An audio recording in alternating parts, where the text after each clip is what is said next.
morning, you beautiful hunks of gorgeousness. I just wanted to have a bit of a kōrero today about self-love. And as we know, this is something that I've been working on for a very long time, maybe since I was born, but particularly as a dedicated journey since about 2010. I often think that my self-love journey really began in 2012-ish, when I've told you my love story about crying out to the universe to help me learn the lesson that I need, in writing "You are loved" as an affirmation on the mirror, only to find the D disappeared into thin air when I woke in the morning, and that mirror told me you are love. And this lesson has been hard, and I'm still continuing to learn it this day. But after, I don't know how many years has it been, like nearly 9. After 9 years, life, the universe and everything has allowed me to move on. And my new lesson that is sort of beginning to overlay the work of self-love is non-attachment. But in any case, my self-love journey, I'd say, began in earnest in about 2010, when my life as I knew it just smashed itself into pieces, and instead of trying to fix it and trying to hold on to something that was unhealthy and traumatic and toxic and so dishonoring to my soul, I left it there on the floor and I walked away.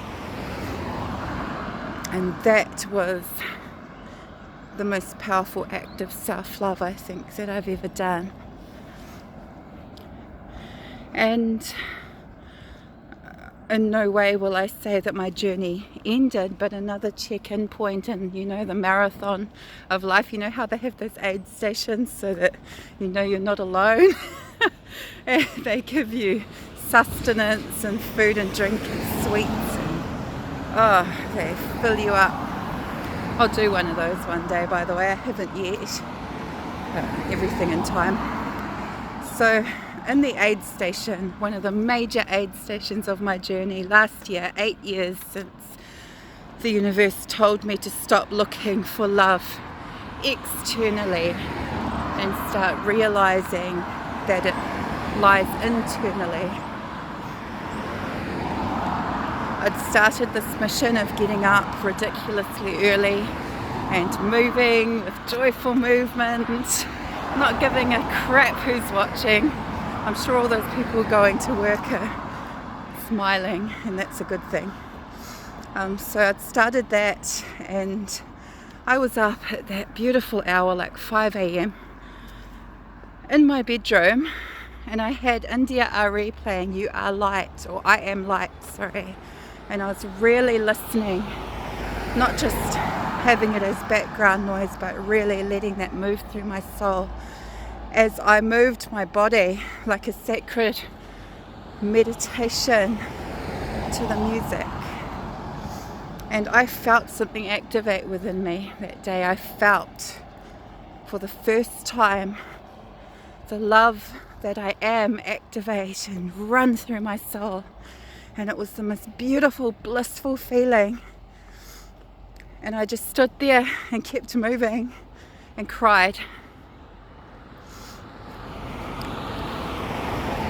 Not 2 days later, then I felt that love that I am, that love that you are, activate within myself. Tony walked into my life. So there you go. We are mirrors. Jenny Kennedy, who is an amazing healer, she's on my friends list if anyone's interested. She's recovered from cancer using spiritual techniques. I went to a radical self-love workshop with her one time. And she told me something very, very, very poignant. She said that when we judge another, we have to look at ourselves, and this goes for good and bad. This goes for when we're because humans are judgmental, that's how we survive. We make judgments that keep us alive, right? But when we are judgmental in a good way or a bad way, it's not saying much about the other person, but it's saying everything about ourselves. So if we catch ourselves, this is the work, if we catch ourselves judging, we should turn it around and say to ourselves, just like me. And that works too when it's beautiful and positive. Just like me. Just like me. Oh, that person is doing so well. Just like me. That person really needs to work on their productivity, just like me. And when we realize that, when we really continue further and further, because that's living on the journey of self-love, we realize what Rumi says, a drop in the ocean becomes the ocean. I put up a little video on that for TikTok this morning, by the way, 1 minute video, trying to build a following there, so head on over and give me a like and subscribe because I've got no friends. But yes, a drop in the ocean becomes the ocean. So doing this work of self-love, people may say you're selfish, people may say, why are you taking all this time for yourself when there's so much else that needs doing? But I say, listen to your heart, listen to your soul. And I say that the world as an ocean is far too caught up in dragging and draining value from the external to the point of confusion and hoarding and sickness. And the work of self-love is selfish, to be selfish in a way that serves your soul is not bad. Anyone that judges it maybe needs to take a look at what they're missing in their own lives. It's not bad because it ripples out to the collective.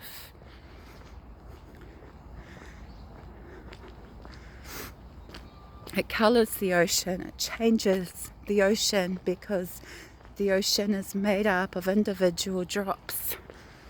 And you are the change, and I am the change. And self-love, it's the vehicle, baby. Have a great day.